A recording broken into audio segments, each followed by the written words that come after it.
Del gran amor del Señor, yo cantaré eternamente. En todas partes declararé cuán bueno es mi Dios conmigo. Salmo 89. Esta semana me encontré con este verso precioso que me inspiró a que en todo momento yo viva agradecido con el Señor, porque como lo acabo de leer, definitivamente el Señor es muy bueno. Y yo espero que ustedes también hayan tenido tiempo para pasar en la presencia del Señor. Es muy importante, es trascendental que cada día saquemos tiempo para estar en su presencia. Y bueno, con la lectura de este salmo les quiero dar la bienvenida. Gracias por acompañarme en este tiempo de reflexión, en este tiempo de meditación, en este tiempo de inspiración, en este tiempo de pensamiento en relación a lo que el Señor dice en su palabra y especialmente lo que dice en su palabra para todo lo que está ocurriendo en estos tiempos tan difíciles. Saben que en alguna reunión me hicieron una pregunta y era si yo sabía algo del reloj del fin del mundo. El reloj del fin del mundo.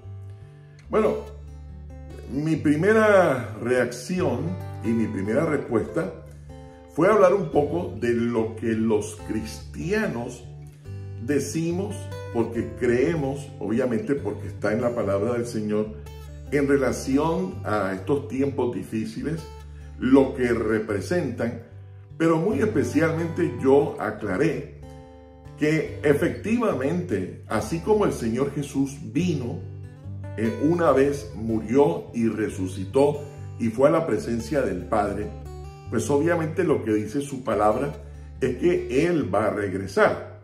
Así como vino una vez, también va a regresar por su pueblo, también va a regresar por su iglesia. Y claro, el regreso del Señor es lo que le da sentido a nuestra fe hoy día.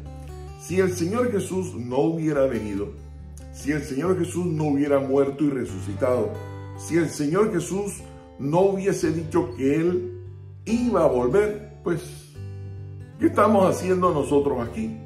Pero Él dijo que Él regresaría y la razón por la cual estudiamos su palabra, la razón por la cual meditamos en su palabra, la razón por la cual hacemos oraciones, conversamos con Él, promovemos tener tiempos devocionales en su presencia, animamos a otros a que vengan a conocer a Jesús, es precisamente por eso, porque Él regresa y nosotros debemos vivir preparados para ese encuentro con Él el día que Él decida regresar. Pero también si alguno de nosotros se va primero, Dios lo llama primero que a los demás, todos tendremos que irnos en algún momento, pero cuando Dios nos llame, la idea es que estemos preparados para ese encuentro también, o sencillamente que estemos listos para cuando Él regrese por su iglesia, nos encuentre caminando como Él quiere que nosotros caminemos. Bueno, esto que les estoy compartiendo, que también he dicho en otros momentos, fue mi respuesta. Y de hecho la mayoría de los cristianos, cuando nos hablan de tiempos apocalípticos, cuando nos hablan de qué significan estos tiempos tormentosos, tiempos en que ocurren terremotos y desastres naturales, tiempos en los que se anuncian guerras, tiempos de, bueno, no voy a hacer una lista, pero cuando nos preguntan por qué el COVID y otra serie de enfermedades y lo que acabo de mencionar también, sencillamente decimos que son características bíblicas del tiempo en el que el Señor va a regresar por su iglesia. Bueno, lo cierto del caso es que yo respondí de esta manera, pero me quedó la duda. El reloj del tiempo del fin, el reloj del final del mundo. Y bueno, como buen curioso, comencé a investigar de qué se trataba esto del reloj del fin del mundo. y a sorpresa que me llevé. Porque saben, esto se creó desde 1947. Unos científicos, o sea, esto no es que hubo por allí alguna religión que quiere producir pánico y se inventó este tema del reloj del fin del mundo. Fueron científicos, ni siquiera la Iglesia Popular. Y obviamente ya les compartí qué pensamos los cristianos en relación a estos tiempos difíciles que estamos enfrentando. Y básicamente lo que dicen estos científicos desde aquella época hasta el día de hoy es que es inminente a que en cualquier momento estamos muy cerca de que ocurra un desastre, especialmente a través de una guerra entre naciones. Porque dice que hay tanta tensión, tanto odio, tanto resentimiento, tanta sed de venganza, tanta sed de poder, que esta tensión aumenta cada día más al punto que muchos países, al punto que muchas naciones compran armamento, crean armamento y muchos de ellos tienen armamento nuclear, bombas atómicas, misiles. Bueno, la verdad, perdónenme la ignorancia, yo lo máximo que he visto por allí son pistolas y escopetas y en la televisión y en películas, ¿verdad? Cuando me hablan de misiles y de la bomba atómica. Pero, es decir, hay países que ya las tienen y tienen bombas, según estos científicos, paradójicamente científicos que no es que sean creyentes, vuelvo y digo, no son religiosos, sino que viendo esto que está creciendo en todo el mundo, esta tensión de un país con otro, etcétera, etcétera, ha ido aumentando y hay países que con solo hundir un botón, que está en las manos de alguno de estos líderes mundiales, en Corea, por aquí, por allá, etcétera, etcétera, tan solo hunden un botón y sale, no sé, un misil, una bomba que tiene la capacidad de borrar a toda una nación, a todo un país, en segundos. Bueno, la razón por la cual quiero que pensemos y que meditemos, es para que nos inspiremos y no para que nos asustemos. Pero dicen estos científicos que lo único que pudiera retrasar este inminente acontecimiento, porque ellos dicen de que va a pasar, pero pudiera retrasarlo un poco, tres cosas: que la humanidad sepa compartir, que la humanidad tenga compasión y que la humanidad tenga comportamientos íntegros. Noten, tres palabras que comienzan con C: compartir, compasión y comportamientos íntegros. Si la humanidad logra vivir con estas tres características, logrará que las tensiones en los países se reduzcan y obviamente se desacelere, se retrase todo lo que se puede retrasar este inminente acontecimiento de las guerras, en donde cualquiera de los países hundirá un botón y acabará con toda una nación. Pero saben, lo que me llama la atención es que este consejo que ellos dan de aprender a compartir, de tener compasión y de tener comportamientos íntegros, es la definición de justo. La palabra justo, de donde proviene la palabra justicia, tiene esas tres características, según el Salmo 112. Una persona justa sabe compartir. Una persona justa es compasiva con el resto del mundo, pero una persona justa también tiene comportamientos íntegros por causa del Señor o por reverencia al Señor, o entendiendo que que los justos actúan de acuerdo a su fe. En algún momento hemos definido la palabra conversión y hemos dicho que la palabra conversión no es tan solo creer en Jesús, sino vivir de acuerdo a nuestra fe. No funciona, según el Señor Jesús, creer pero no vivir de acuerdo a sus instrucciones. Por eso le llamamos conversión.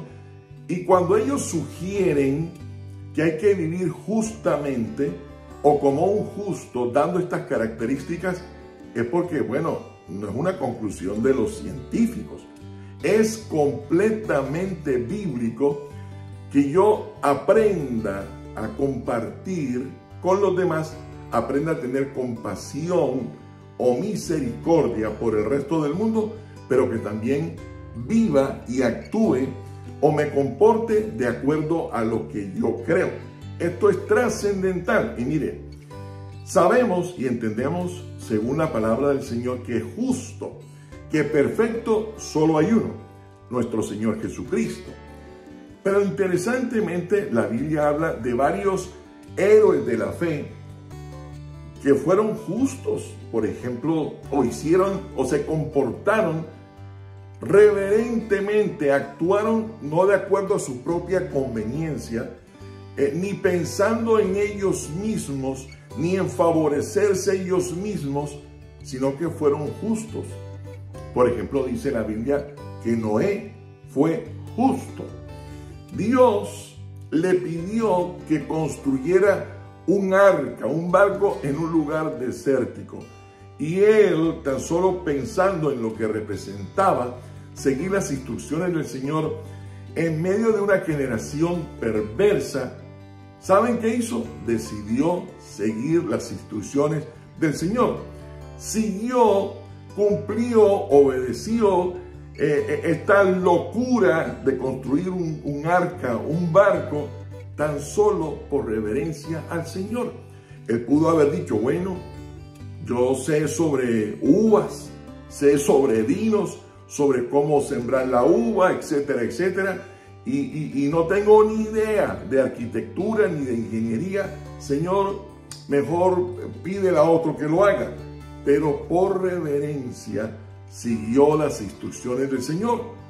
También dice la palabra del Señor que Abraham fue justo.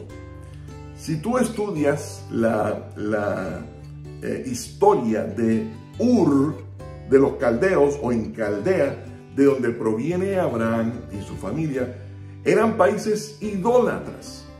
Confiaban en dioses paganos. Había altares en las montañas súper altísimos. Y todos estos pueblos confiaban en esos dioses paganos. Y Abraham decide encontrar su destino confiando solamente en lo que Dios le iba diciendo. Este acto de confianza de Abraham le representó ser llamado justo, porque no buscó su propia conveniencia, sino que actuó como es digno del Señor, como es reverente, o por reverencia, o tan sencillo, porque así deben actuar aquellos que tienen al Señor en su corazón. Job, por ejemplo, dice también la palabra del Señor que Job fue conocido como justo, y ustedes saben, a Job le llegó una tragedia terrible, con sus ganados, con sus hijos, al punto que él tenía, digo yo, el derecho legítimo de quejarse contra Dios, el derecho legítimo de maldecir. Sin embargo, su acción reverente, su comportamiento íntegro, fue, aunque podía hacerlo, digo yo, por lo que le había pasado, expresar su amargura por la situación, nunca maldijo, sino por el contrario, y se lo dijo a su esposa: yo voy a bendecir a Dios no solamente por lo bueno, sino también por lo malo. Bueno, Zacarías y Elizabeth, los papás de Juan el Bautista, vivieron en medio de una generación también corrupta y perversa, pero vivieron diferentes a todo el mundo. ¿Por qué razón ellos tenían que vivir contrario a como todo el mundo vivía? Por reverencia al Señor, porque amaban al Señor. Pero miren, me encantó haber leído un versículo muy cortito que está en el Evangelio de Mateo, capítulo 1, verso 19. La historia de José. Saben, ustedes recordarán que María fue por el Espíritu Santo concibió a nuestro Señor Jesucristo, concibió del Espíritu Santo, ya estaba comprometida con José. José era su prometido. Y claro, imagínense nada más, ¿verdad? La situación. Ella queda embarazada del Espíritu Santo, concibe del Espíritu Santo, pero ella tiene que decírselo a José. Yo me imagino ese cuadro, ¿verdad? Como dice mi hermano, me hice como una película en mi mente. María llegando hasta donde José y diciéndole, bueno, mi amor, ¿cómo te parece? Te tengo una buena noticia. Estoy embarazada. No sé qué pudo haber sentido José en ese momento cuando su prometida, ¿verdad? Con quien ya habían hecho un compromiso público y estaban esperando el día de consumar la relación, pero ese compromiso público era como un matrimonio. Y llegar ella con esa noticia, lo que yo entiendo es que él no creyó mucho esa noticia que ella le estaba anunciando. Mi amor, me embarazó el Espíritu Santo. Es decir, no creo que él creyó del todo esto que María le estaba compartiendo. Sin embargo, dice que él era justo y no quiso difamarla. Ahora, ¿qué está ocurriendo aquí? Él sencillamente tomó la decisión de divorciarse de ella e irse. Porque si él se divorciaba de ella en privado y se iba, toda la culpa y toda la vergüenza recaería sobre él y no sobre ella. Y cuando dice la palabra que él no quiso difamarla, es porque él quería asumir cualquier culpa, cualquier vergüenza, pero que ella no fuese difamada o desacreditada. Pero miren, él tenía todo el derecho legal de armarle un escándalo, de desacreditarla, de inclusive hacer un juicio y que la apedrearan y la mataran, porque la que había fallado era ella, era la culpa de ella y no la culpa de él. Sin embargo, él actuó de manera justa, no pensó en actuar de acuerdo a su propia conveniencia, sino que actuó con reverencia. Actuó con reverencia. Y estos personajes que mencioné anteriormente hicieron exactamente lo mismo, que es a lo que yo te invito en este momento a que tomes la decisión y que puedas participar de esta gracia, de este regalo maravilloso que nos permite el Señor de vivir de manera diferente. Por eso tienes que venir a Jesucristo.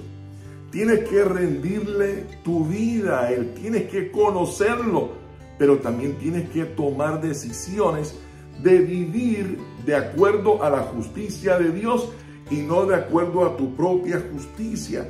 Yo sé que si alguno de nosotros es atacado, menospreciado, o si nos ocurre algo, yo sé que muchos, pues obviamente, tendemos a reaccionar y a reclamar todas las cosas tan solo porque creemos, ¿verdad? Como José, que tenemos el derecho legal para reaccionar y atacar y desacreditar a alguien, ¿verdad?, que haya cometido alguna injusticia con cada uno de nosotros. Sin embargo, Noé, Abraham, Job, Zacarías, y su esposa Elizabeth y Mateo. ¿Saben por qué se les da el título de justos a ellos? Porque supieron compartir, tuvieron compasión, pero muy especialmente porque tuvieron comportamientos íntegros. Actuaron de acuerdo a cómo el Señor actuaría en cualquiera de los momentos que pudo habérseles presentado. Y saben, dice el Señor en su palabra algo maravilloso, pero antes de decirlo, quiero recordarles que si nosotros de corazón venimos a Jesús y aprendemos a compartir y aprendemos a tener compasión y aprendemos a tener comportamientos íntegros, según los científicos, lograremos que se desacelere y se retrase ese inminente acontecimiento de que alguien lance una bomba contra cualquiera de nuestros países. Bueno, eso es una teoría, eso es lo que ellos dicen, pero muy especialmente me encanta lo que dice el Salmo 37, lo que dice el Salmo 112, que cuando yo decido vivir y actuar, no de acuerdo a mi propia conveniencia, sino de acuerdo a lo que el Señor dice, Él extenderá sus manos llenas de bendiciones sobre cada uno de nosotros. Así que ven a Jesús, conoce a Jesús y decide vivir dignamente, como dice el apóstol Pablo, para nuestro Señor Jesucristo. Que nuestras acciones se parezcan al Jesús en quien hemos creído. Oramos, claro, vamos a orar y vamos a venir a Jesús todos nosotros en este momento. Señor amado, gracias por regalarnos la oportunidad de venir a ti y rendirte nuestra vida, Señor, y de poder conocerte y especialmente de tener la fortaleza, la determinación de tomar decisiones, no que nos favorezcan a nosotros, Señor, sino que te honren a ti. Porque cuando nosotros te honramos a ti, tus manos se extienden sobre nuestras vidas, cargadas de tus bendiciones y de tus favores para cada uno de nosotros. Señor, y yo ruego que tus favores se estén manifestando en cada uno de quienes estamos conectados en este momento, en esta transmisión, en este devocional. Sana en el nombre de Jesús a los enfermos, protege, libera, provee en el nombre de Cristo Jesús. Amén y amén. Bueno, estoy muy inspirado y emocionado. La verdad es que nuestra vida depende del Señor. Él tiene el control de todo. Por eso es tan importante tomarnos de la mano del Señor Jesús y caminar sin soltarnos siempre de nuestro Rey y de nuestro Dios. Bueno, los queremos mucho. Siempre estamos orando por todos ustedes. Gracias por participar. Cuando termine, párense, denle un abrazo así rompecostillas a los que estén ahí en casa. Si no, envíen un mensajito de texto, ¿verdad? A una persona que amen, que quieran, y díganle, el Señor Jesús es nuestra mejor decisión. El Señor Jesús es nuestra mejor decisión. En nombre de mi esposa y de mis hijos, les envío un gran abrazo. Recuerden, esto es Osana en línea, iglesia en casa y en familia.